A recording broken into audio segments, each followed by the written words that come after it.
Сегодня чисто случайно мимо нас проездом проезжала еще одна оперная певица, которая заканчивала консерваторию у моего педагога, у Розы Умбетовны Джамановой. Но училась эта девушка после того, как я выпустилась из консерватории. Имя этой девушки Диля Куанышева. И Диля нам любезно согласилась исполнить песню из... Ну, точнее, это, наверное, не песня, а как саундтрек. Если кто-то помнит фильм «Пятый элемент».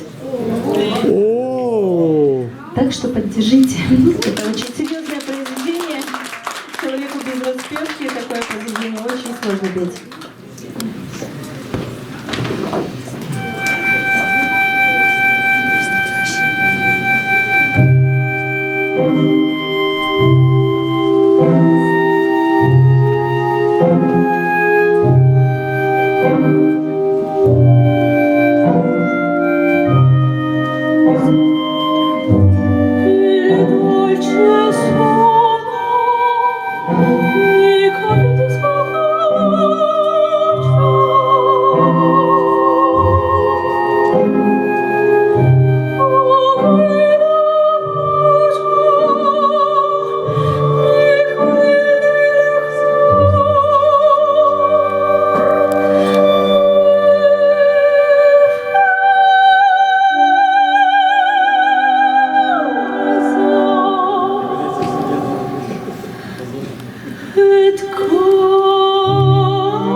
Я хочу поблагодарить всех, Аиду в том числе.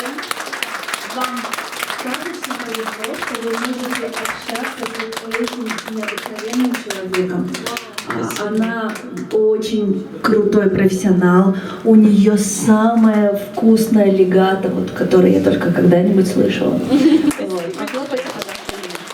Диля Куанышева с замечательной речью и с таким очаровательным, обалденным вокалом. А вы говорите, Димаш? У нас просто был хороший преподаватель. Да, Роза Умбетовна Джаманова. Спасибо большое, Диля.